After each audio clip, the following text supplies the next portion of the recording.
अस्सलाम वालेकुम, मैं हूं सिकंदर अली और मैं आज आपको पढ़ाने जा रहा हूं should have been. Should have been हम पास में यूज़ करेंगे, होती है पास की स्टेट्स वर्ब होती हैं।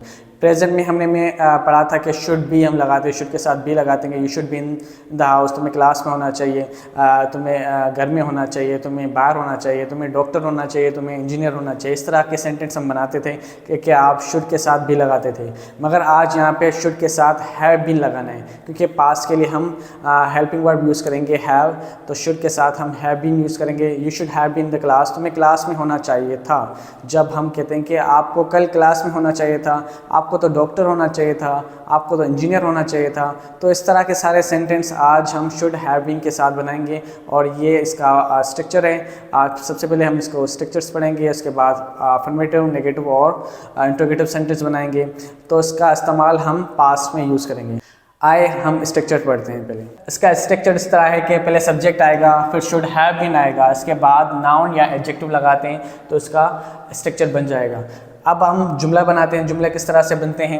He should have been an actor, उसे एक अदाकार होना चाहिए था। आपको एक अदाकार होना चाहिए था या उसे एक अदाकार होना चाहिए था क्योंकि वो एक अच्छी एक्टिंग करता है, उससे अच्छा कॉन्फिडेंस से बोलने का, एक्टिंग करने का। तो आप एक उससे सजेशन देते हो, भाई आपको तो अदाकार होना चाहिए था, आप यहाँ पे क्या कर रहे हो? आपको अच्छी एक्टिंग आती है, अच्छी डायलॉग्स आते हैं, अच्छे कॉन्फिडेंस है, अच्छा कॉन्फिडेंस है, तो आप एक उससे क्या करते हो, सजेशन देते हो कि भाई आपको अदाकार होना चाहिए था।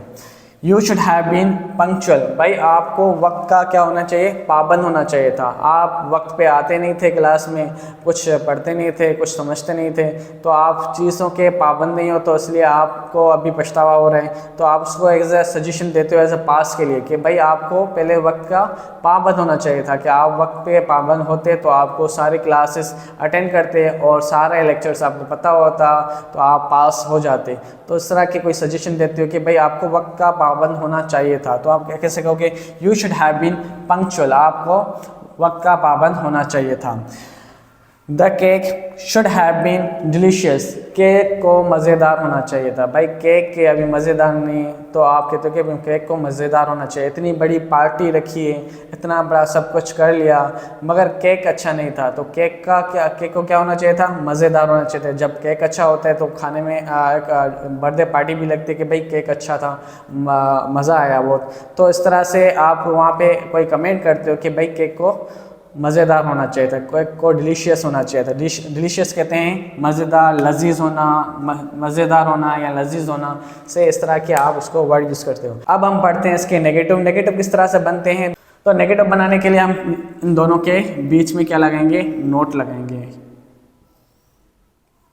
यहाँ पे नोट लगाएंगे, यहाँ पे भी नोट लगाएंगे। He should not have been an actor, उसे एक्टर नहीं होना चाहिए क्योंकि उसे एक्टिंग अच्छी नहीं आती, उसके डायलॉग अच्छे नहीं होते और उसके कॉन्फिडेंस नहीं होता वहाँ पे बोलने का, तो उसको एक्टर नहीं होना चाहिए, बल्कि उसको टीचर होना चाहिए, उसको डॉक्टर होना चाहिए, उसको इंजीनियर होना चाहिए।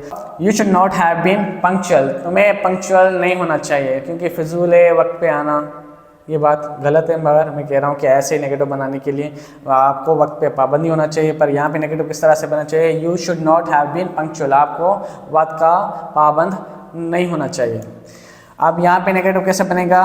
Cake, the cake should not have been delicious, cake को डिलीशियस नहीं होना चाहिए क्योंकि हमने उसको सही से पकाया नहीं है, सही से बनाया नहीं है, हमारे जो आइटम्स थे, इसके इंग्रेडिएंट्स थे, वो हमने सही से नहीं डाले, तो केक को मज़ेदार नहीं होना चाहिए था। ये हमारे अफर्मेटिव और नेगेटिव सेंटेंस बन गए।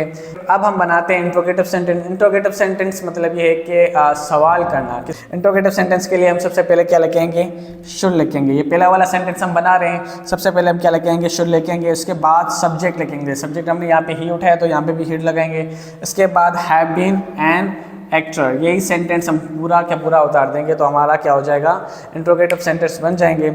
यहाँ पे हमने नेगेटिव, इंट्रोगेटिव और अफर्मेटिव सेंटेंस बना लिए हैं। यहाँ पे हमारा लेक्चर ख़त्म होता है। नेक्स्ट लेक्चर में इंशाल्लाह दूसरा कोई मोटर वर्ड्स पढ़ेंगे। तब तक के लिए अल्लाह हाफ़िज़।